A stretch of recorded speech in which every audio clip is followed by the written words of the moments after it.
part 58 of ASP.NET MVC tutorial.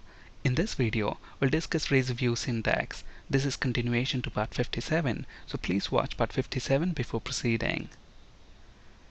To comment something in Razor Views, we use this syntax. So @ symbol and asterisk indicates the beginning of a comment, and then you can have as many lines as you want in your comment. It can be a single line comment or a multi-line comment. And then to end a comment, we use asterisk and @ symbol. Let's look at that in action. So this is my comment.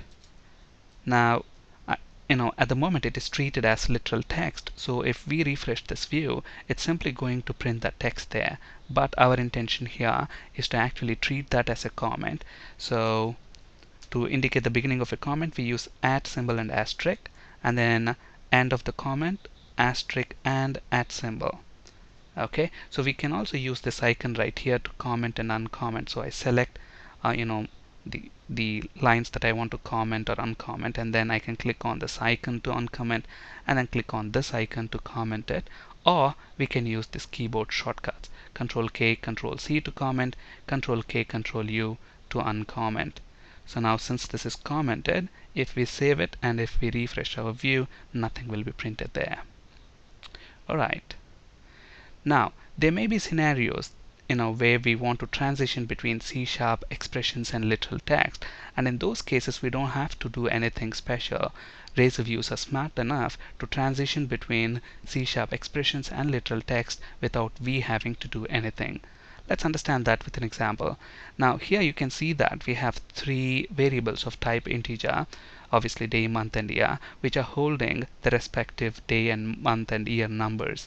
Now let's say using these variables I want to print the date in this format. So we want this literal text, date is, and then we want to spit out the values that are present in these variables, day, month and year. And in between day, month and year, we want that literal text again, that dash there, date and month separators. Okay, so to achieve that, notice what we are doing. So here first of all we have some literal text, date is, and then we want the value out of this variable, so we are using the C# expression @day, and then again we want that literal text. So look at that, we are not doing anything special there. Okay, we're just putting that dash there, and then again to retrieve the value out of month variable, we are simply saying @month, and then our literal text, which is dash, and then @year, and then we'll get the output that we expect. So let's quickly look at that in action. So and then we want our variable int day, let's say 31, and let's say int month, which is going to be 12, and int year, let's say 2012,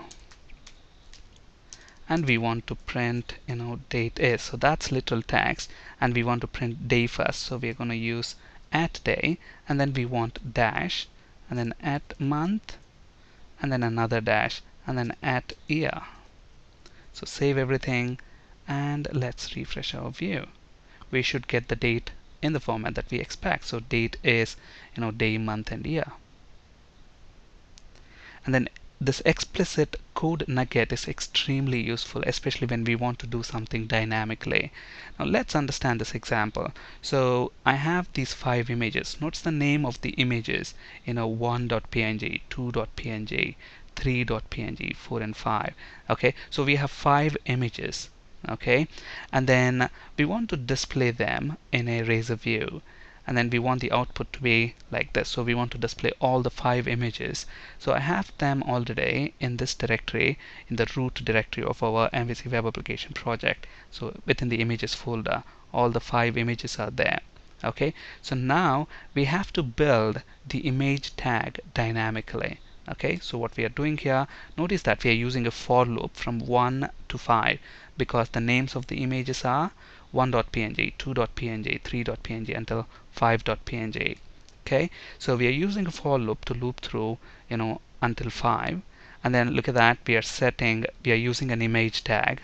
Okay, and then obviously we need to specify the source attribute for the image tag. So we need to tell it where the image is coming from.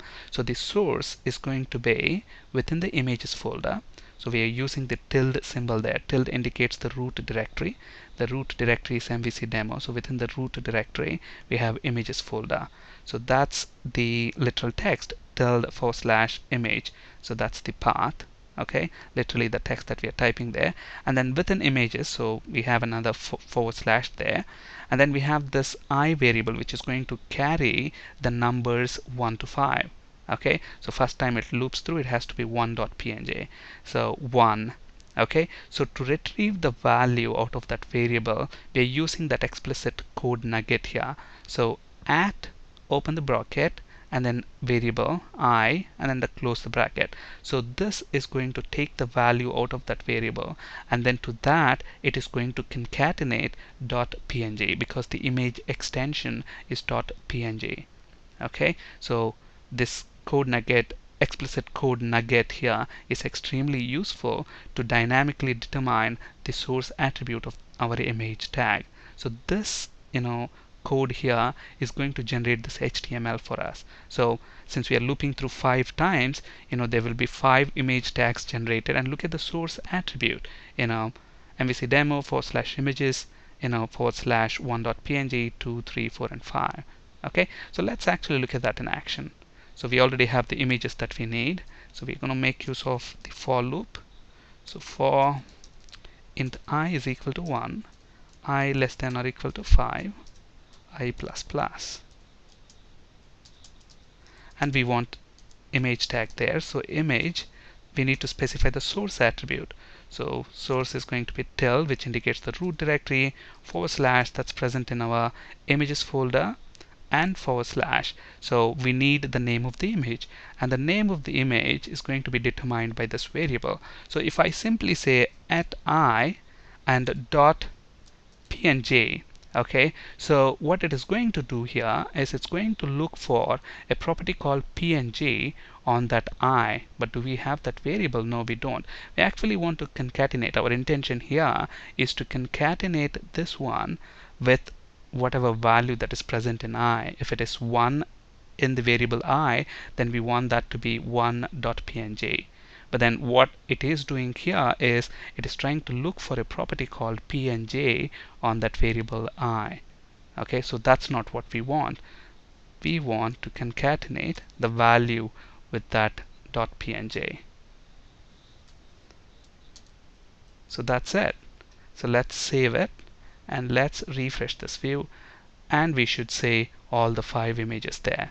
And when we right click and view page source, notice that the image tags are generated as expected. And we know that this @ symbol is used as code delimiter in Razor views. It has got special meaning. Okay, but however, Razor is smart enough to recognize the format of internet email address and not to treat that @ symbol in that email address as a code delimiter. For example, let's say my requirement is I want to print a message like this. This is my email address, and then my email address, I want that to be displayed in bold. Okay, now notice that obviously it's, an email address should have an @ symbol in it.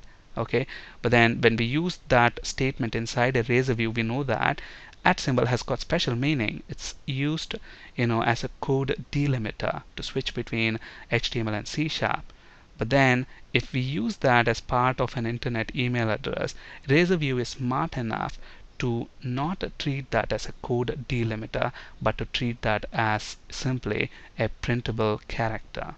Okay, let's actually look at that in action. So when I say this is my email address, and then let's put an HTML break, and then when I say kudvenkat@gmail.com, look at that, I don't get any errors. So I simply save it, and then I refresh this view, and it displays that email address there. So Razor view is pretty smart there to identify that it's an email address and not to treat that symbol as code delimiter anymore.